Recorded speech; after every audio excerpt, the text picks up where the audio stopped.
আসলে পরিবহন খাতে অনেক সমস্যা হয়েছে আমাদের যাতায়াতের জন্য। সেটা হলো যে গাড়িগুলো অত স্মুথলি পাওয়া যায়নি, অফিসে যেতে অনেক সময় লাগছে আর কি।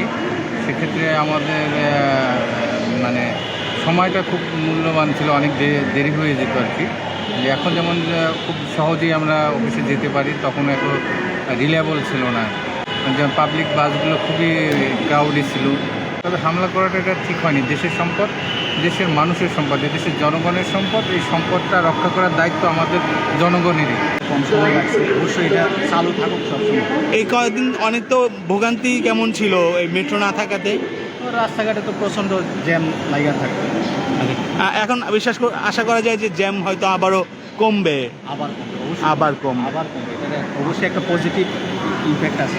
আমার তো বয়স হয়ে গেছে, আমাদের তো চলাচল করার জন্য অনেক সমস্যা হয়, তো মেট্রো চালাতে আমাদের খুব ভালোই লাগছে। কিছুদিনের কারণে আমরা খুব অসুবিধায় ছিলাম, এর জন্য আমরা তাড়াতাড়ি এটা ঠিক করার জন্য, মেরামত করার জন্য আমরা আসলে কৃতজ্ঞতা করছি। না, এটা যারা করছে এটা দেশের সম্পদ নষ্ট করছে, এটার জন্য আসলে আমি এটা ধিক্কার জানাচ্ছি। এটা আসলে কাজটা ঠিক করে নাই, যদিও করছে। তো আমি আশা করি যে এগুলো ছাত্ররা এদের সাথে জড়িত না। মিরপুর এলাকা থেকে যারা উত্তরায় যাতায়াত করি তাদের জন্য একটা সহজ মাধ্যম ছিল মেট্রো রেল। তো মেট্রো রেল যেদিন থেকে বন্ধ হয়েছে সেদিন থেকে আসলে আমাদের সবাই যাতায়াত ব্যবস্থা খুব কষ্ট হয়ে গেছে। তো আজকে থেকে যেহেতু চালু হলো দীর্ঘ 37 দিন পরে, আশা করি যে এটা আমাদের যাতায়াত ব্যবস্থা আরও সহজ করবে। তাদের আসলে উদ্দেশ্য ছিল ন্যাশনাল করা, দেশের সম্পদকে নষ্ট করা। সব কিছু মিলিয়ে আসলে তাদের উদ্দেশ্য কোনো কিছু আমার মনে হয় না যে বাস্তবায়ন হয়েছে, কিন্তু আমাদের দেশের সম্পদের ক্ষতি হয়েছে, আমাদের জানমালের ক্ষতি হয়েছে, আমাদের দেশের সম্পদের ক্ষতি হয়েছে। উপকার কিছু হয়নি, আমাদের সবারই কষ্ট হয়েছে, সবারই অপকারী হয়েছে বেশি। গত 37টা দিন যাতায়াত অনেক কষ্ট ভোগান্তির মধ্যে দিয়ে আমরা গিয়েছি। যেহেতু আজকে থেকে আবার মেট্রো রেলটা চালু হলো, সহজে স্বল্প সময়ে এখন আমরা যাতায়াত করতে পারবো ইনশাআল্লাহ। আন্দোলন তো এগুলো হয়ে থাকে সাধারণত, যদিও এটা খুব কষ্টকর আমাদের জন্য সাধারণ মানুষের জন্য।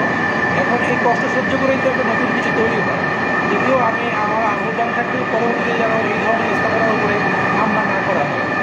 স্কুলে অনেক সময় ট্রাফিকটা মোটামুটি ভালো কন্ট্রোল করেছিল, তো লাস্ট এক সপ্তাহ যাবত দেখা যাচ্ছে মানে 3 ঘন্টা রাস্তা, 1 ঘন্টা রাস্তা 3 ঘন্টা যাওয়া যাচ্ছে এরকম। এই জন্যই আমরা এই মেট্রোটা বেছে নেওয়া হয়। টানা 37 দিন পর রাজধানীতে আবারও পুরো দমে শুরু হয়েছে মেট্রো রেল, এবং মেট্রো রেল আজকে থেকে 37 দিন আগে বন্ধ হয়েছিল কোটা সংস্কার আন্দোলনকে ঘিরে, এবং এই কোটা সংস্কার আন্দোলনের কারণে মেট্রো রেলের মিরপুর 10 এবং কাজীপাড়া স্টেশনে আন্দোলনকারীরা ভাঙচুর করে, এবং সেই সাথে রাজধানীতে সাধারণ মানুষের যোগাযোগের একটি অন্যতম মাধ্যম হয়ে দাঁড়িয়েছিল সেই মেট্রো কিন্তু বন্ধ ঘোষণা করা হয়। এরপর নতুন অন্তর্বর্তীকালীন যে সরকার, সেই সরকারের মেয়াদে এই মেট্রো স্টেশন আবারও চালু হলো, এবং প্রায় 37 দিন পর কিন্তু মেট্রো স্টেশন চালু হয়েছে। এবং আমরা যেটি দেখছি যে সকাল থেকেই যাত্রীদের উপচে পড়া ভিড় রাজধানীর উত্তরা এবং মতিঝিলের প্রায় প্রত্যেকটি স্টেশনেই কিন্তু যারা যাত্রী রয়েছেন তারা গত 18 জুলাই কোটা সংস্কার আন্দোলনের সময় 18 জুলাই মিরপুর 10 গোলচত্বর পুলিশ বক্সে অগ্নিসংযোগের ঘটনা ঘটে, এবং তখন একটি ছবি মেট্রো স্টেশনের খুব ছড়িয়ে পড়ে সোশ্যাল মিডিয়াতে, সামাজিক যোগাযোগের মাধ্যমগুলোতে।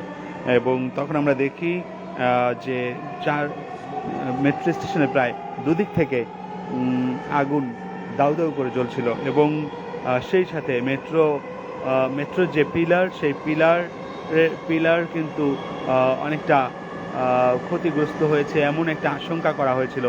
এবং মেট্রো স্টেশন কাজীপাড়া এবং মিরপুর 10 যে দুটি স্টেশন, সে দুটি স্টেশনের ভেন্ডিং মেশিন থেকে শুরু করে সকল টিকিট কাটার মেশিন থেকে শুরু করে সকল কিছু কিন্তু দুষ্কৃতিকারীরা তছনছ করে দেয়। এবং তারপর ওদিনই 18 জুলাই বিকেল 5টায় মেট্রো রেল বন্ধ ঘোষণা করা হয় মেট্রো রেল কর্তৃপক্ষ থেকে। এবং আজকে এরপর নতুন যে অন্তর্বর্তীকালীন সরকার উপদেষ্টা পরিষদে গত 17 আগস্ট 11ই আগস্ট মেট্রোর 11ই আগস্ট উপদেষ্টা পরিষদের বৈঠকে সিদ্ধান্ত এবং 17ই আগস্ট থেকে মেট্রো রেল আবারও পুনরায় চালু হবেন বলে বলা হয়েছিল।